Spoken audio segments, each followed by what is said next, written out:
Hey guys, welcome to another lesson about the United States government. Today we're going to be learning about the First Amendment, specifically the freedom of religion. So the First Amendment contains some inalienable rights, which are rights and liberties in the American political thought. The Declaration of Independence and the United States Constitution guarantee American people certain rights. Civil rights are rights that are guaranteed to all people. These rights are relative, not absolute. Your rights are related to the rights of others. No person may do absolutely anything they want. So, this is a quote that has no specific name related to it. Freedom isn't free. You have the right to do as you please, that is legal, so long as you don't interfere with the rights of others. When rights conflict, the courts are the guardians of our civil rights. Courts interpret the situation as it relates to the Constitution in order to decide what our rights are. And then I'll just read what the First Amendment says. Congress shall make no law respecting an establishment of religion, or prohibiting the free exercise thereof, or abridging the freedom of speech, or of the press, or the right of the people peaceably to assemble and to petition the government for a redress of grievances. Does our government favor religion in general? Yes, and here are some examples. Again, this is what my teacher said, but I'm pretty sure he's right, because the Pledge of Allegiance says under God in it. It says in God we trust on our money, and presidents have to swear on the Bible, and I think in court sometimes you have to too, when you say, I swear to tell the whole truth, just the truth, and nothing but the truth. That's not quite exactly the quote, but I think that's how it is. I might be wrong about the second part, but the presidents often swear on a Bible. So, yeah, our government does have a lot of religion kind of into it, but that's just like the way that it was when it was started.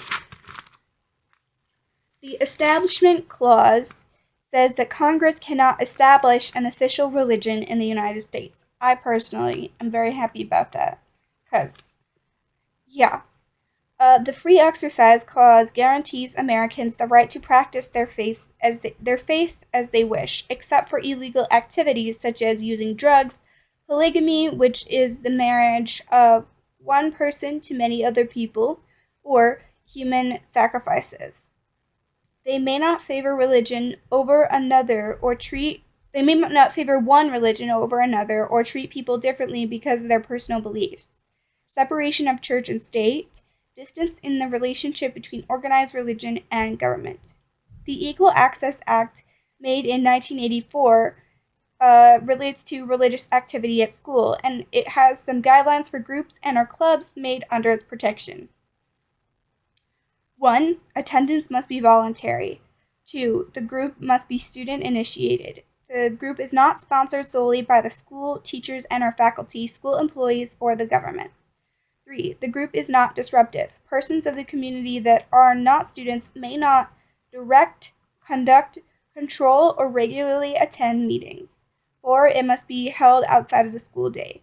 And this applies to public schools. So parochial or private schools that don't get money from the government don't necessarily have to follow the same rules, especially if they're religious-based schools. Students and religion.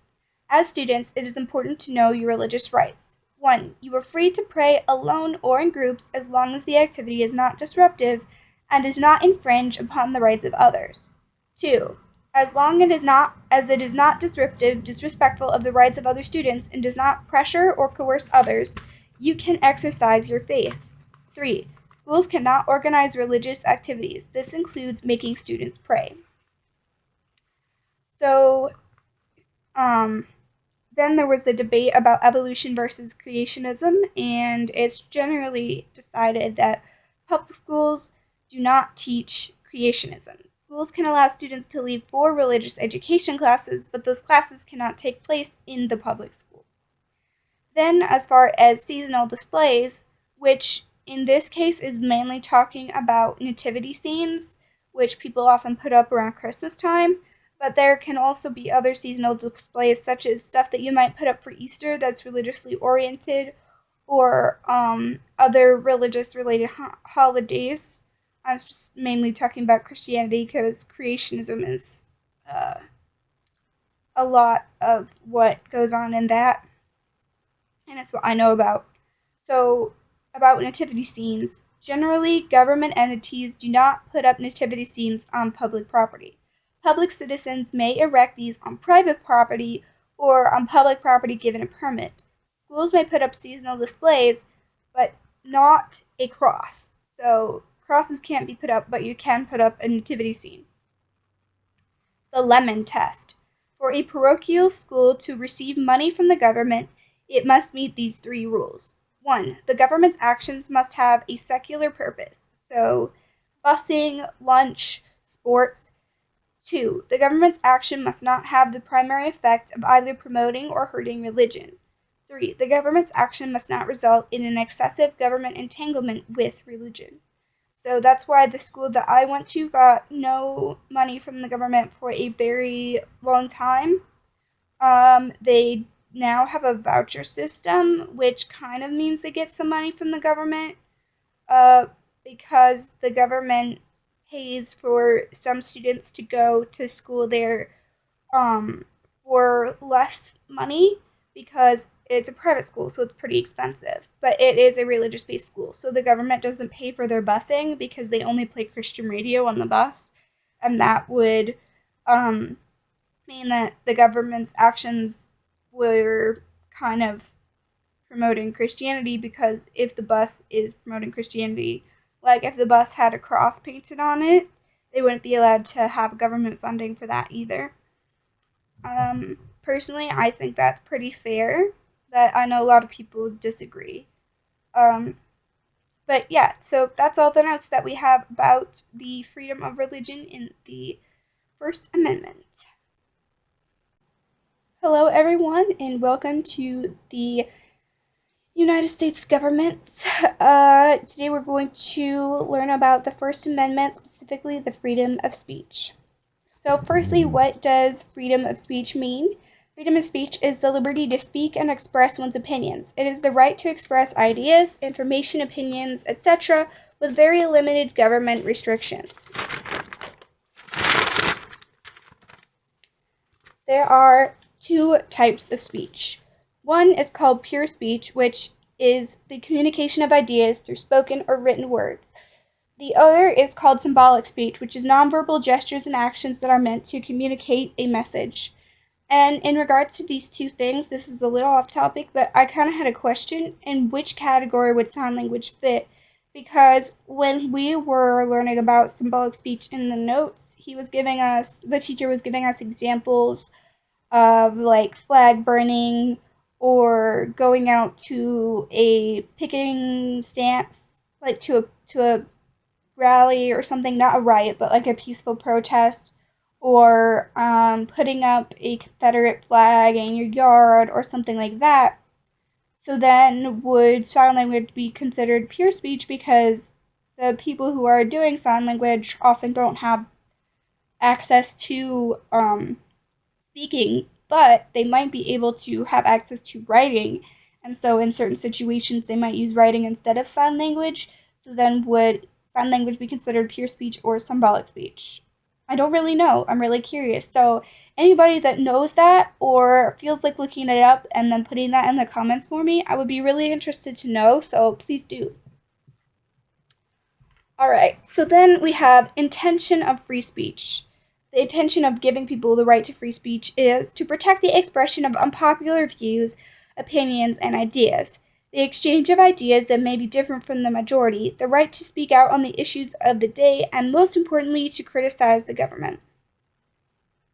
Face-to-face speech, internet communication, art, music, and clothing are all protected by the free speech part of the First Amendment. Then we have a quote that says, "I disapprove of what you say, but I will defend to the death your right to say it," that is commonly attributed to Voltaire. In what ways can your speech be limited by the government? Because there are some ways.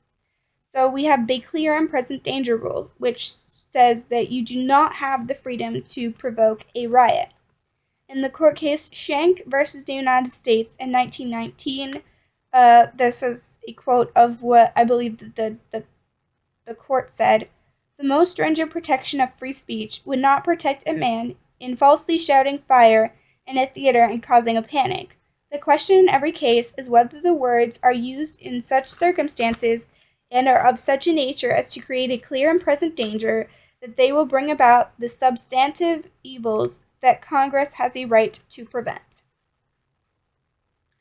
The government is also allowed to prevent seditious speech, which means that you cannot speak or write in a way that leads immediately to criminal activities or efforts to overthrow the government by force. So you can talk about those things, but you can't tell someone to do those things and have them go do it. That's kind of what it's saying.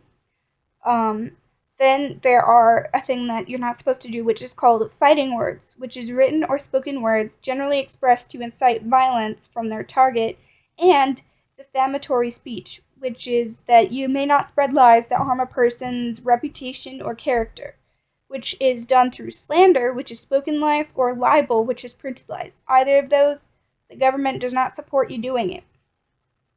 However, for public officials dealing with defamation, private individuals have far more protection than public individuals. Public figures can be politicians, professional athletes, musicians, actors and actresses, clergy, teachers, individuals who make the news, such as criminals, business people, or heroes.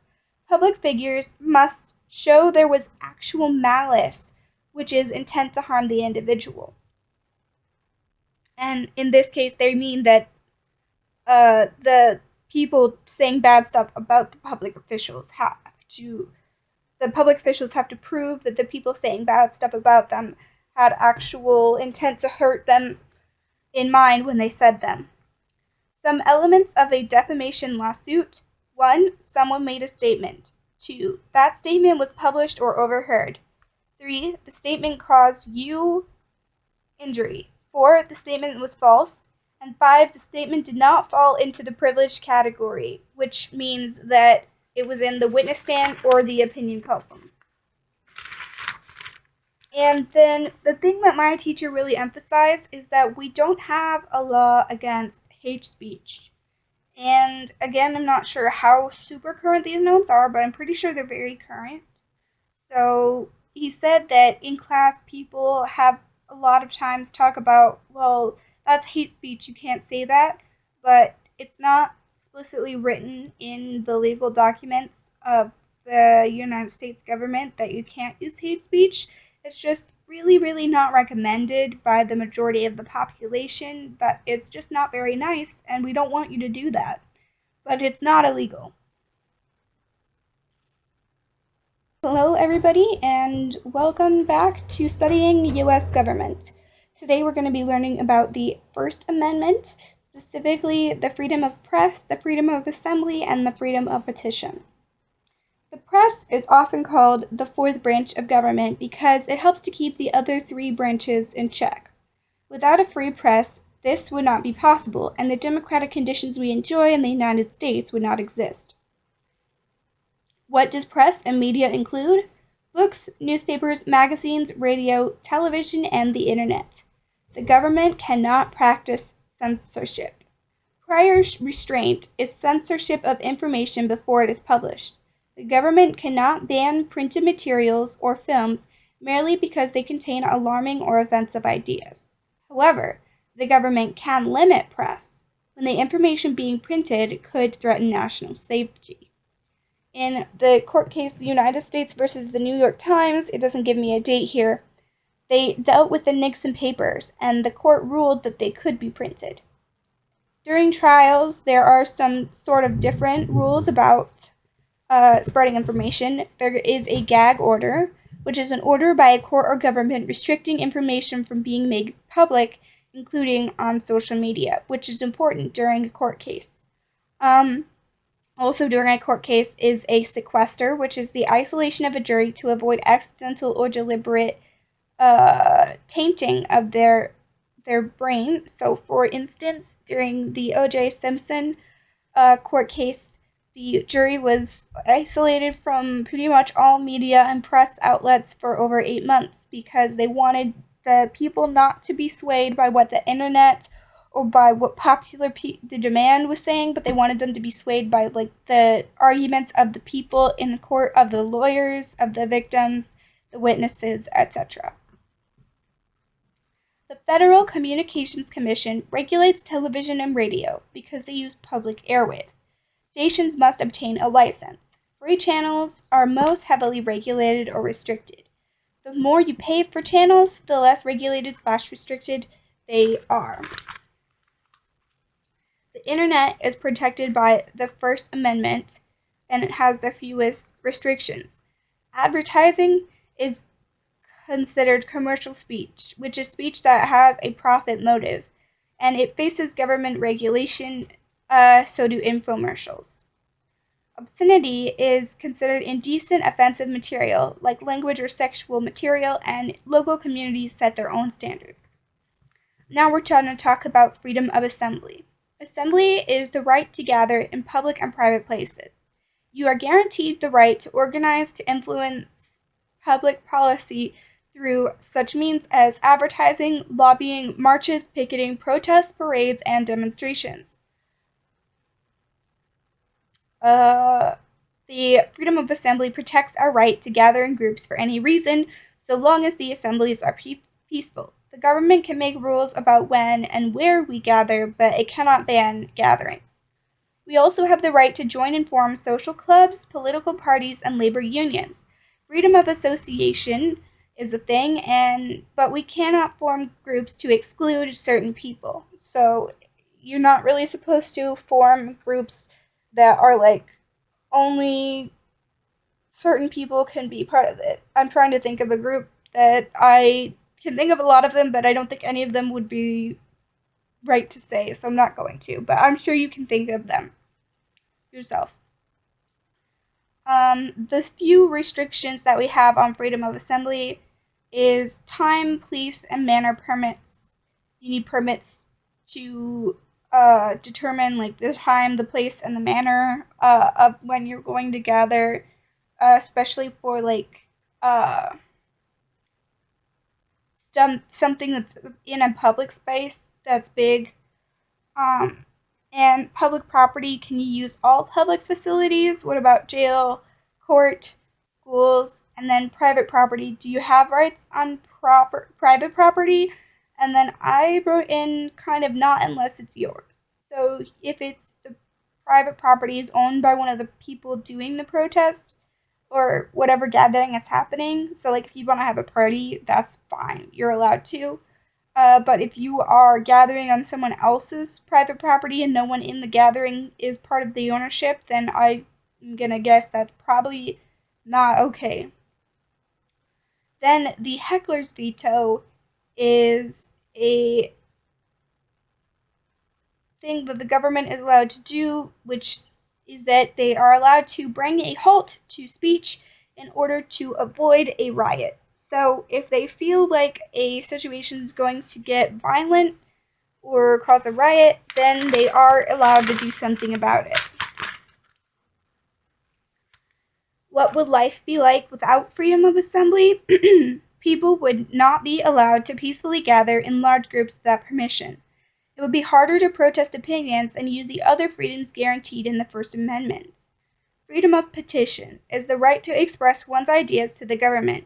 You may criticize the government and complain about policies that affect you negatively. A petition is a formal document asking the government for change or to prevent change. Fun fact, when I was in 5th grade, I wrote a petition to my school board and was trying to get my friends at school to sign it, and I got in trouble because apparently, according to school rules and possibly legal rules, minors aren't supposed to sign petitions. But I was a minor, so I didn't know that. They sent my petition to the school board, and then they kind of laughed at it because I was a 5th grader and they didn't care about what I was saying. And they did not go with my opinion, sadly, because a lot of the kids agreed with me. Life without freedom of petition would be that people could be penalized for political views and beliefs. People would be unable to communicate with their senators and congressmen. Whose rights come first? The rights of the community and the society. Otherwise, society would break apart. And then a quote that my teacher kept saying throughout this note session was that my right to swing my fist ends where your face begins.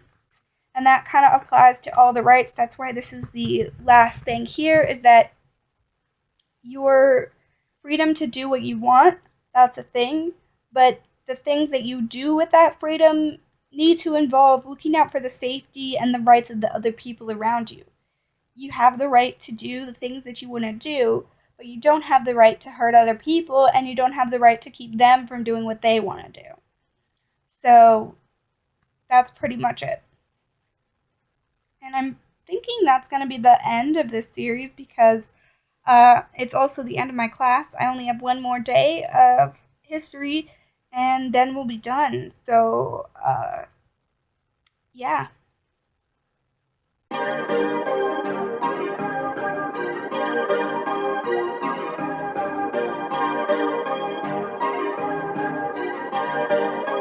Perfect.